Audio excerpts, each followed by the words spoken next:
All right, so we got the big news today with the Clippers. Now, we don't think James Harden is going to make the road trip to make sure he's in the lineup here tonight, but I don't know. He's probably got to be pretty excited to get out of Philadelphia if it was really that bad of a situation for him and get to the Clippers where he can hang out with the likes of Kawhi Leonard and Paul George, and the Clippers can all of a sudden say, hey, we already knew we were contenders in the Western Conference, but now we really can be thrown into the mix with the top teams in the West and put us right up there, certainly with the Denvers of the group.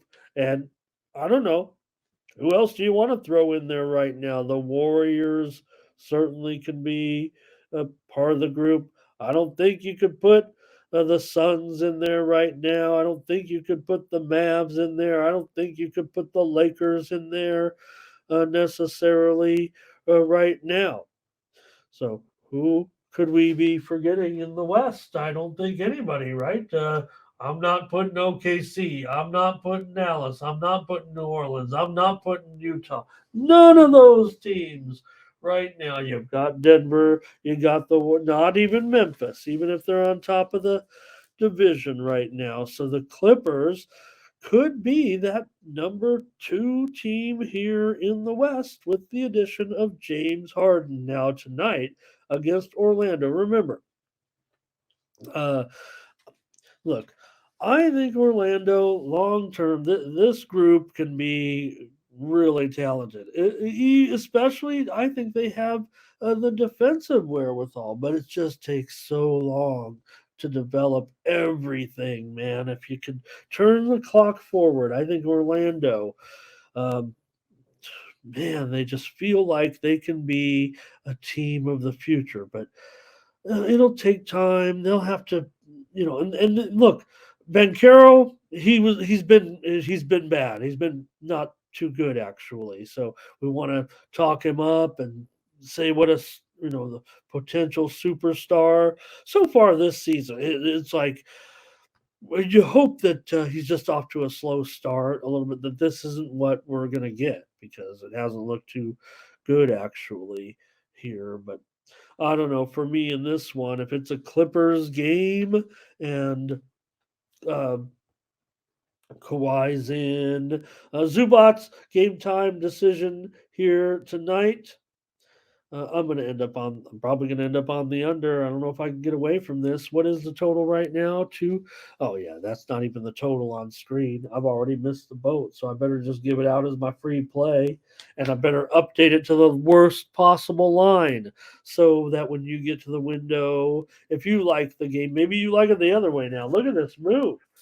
It was 221 and a half when I typed these things in, and I got up late today. I was like 8 game card. I've already started my football work on. I start working on that. When I'm watching late NFL games, so I'm already so I'm just like, well, uh, look at some of these basketball game. Type them in 221. Now we're down to 217 and a half today. Big move here to the under. I'm going to take the under in this one. Like I said, I think Orlando is low key a very good defensive team. Now, unfortunately, uh, some of their games you're not going to get to, and maybe you see it the way I do, but some of their games you won't be able to see that because if their scoring is struggling, I mean that's going to affect you on both ends to a certain extent. I just think man for man, they have guys that can defend, and um, I don't know if it's even going to necessarily show up in the one loss column this year, but um, they got pieces. They're just young, and confidence is important too in this, right?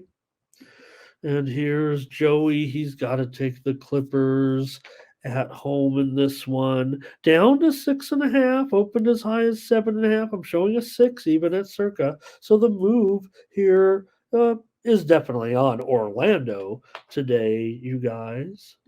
So, and Ferner says, how about the Lakers last night?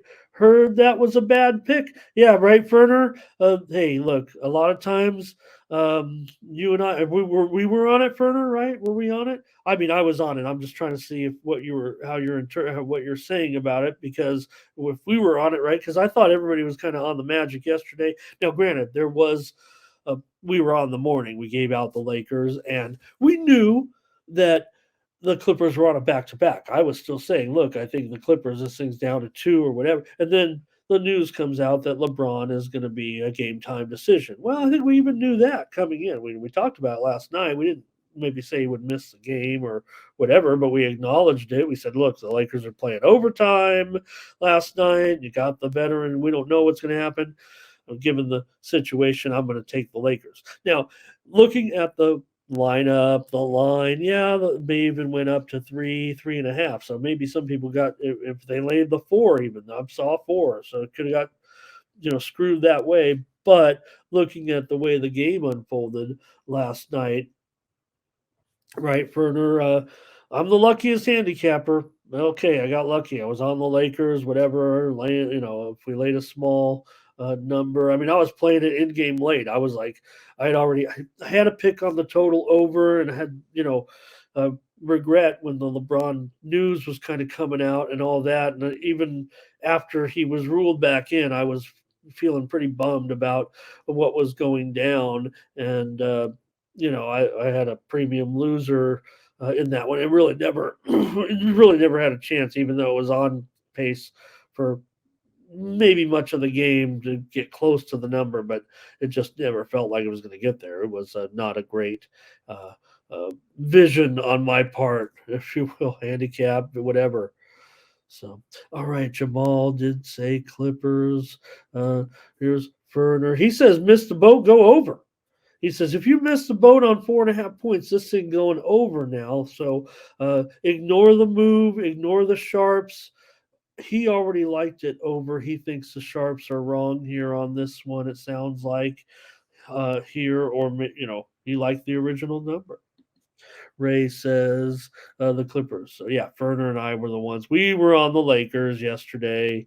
We were the lucky ones, if you can call it that. So Clippers, massive injury report actually for the Clippers, but they still have Westbrook, they still have George, Kawhi there as well. So, uh, Zubac's actually game time decision. Other guy, Norman Powell also game time decision.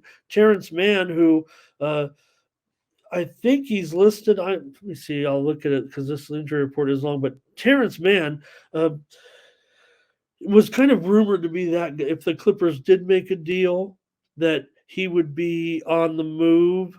He's going to be out for tonight's game. So is Marcus Morris, also out for tonight's game. So definitely Batum game time decision, Bob Cove game time decision, Martin game time decision. So Clippers injuries here, no doubt. I mean, it is a lengthy list. I don't even know if they have enough players on the roster to fill this thing out. Amir Coffey probably will end up getting a start maybe tonight or lots of minutes in there. Um, uh, so I'll take the under in this one. I'm going to respect the move here in this one.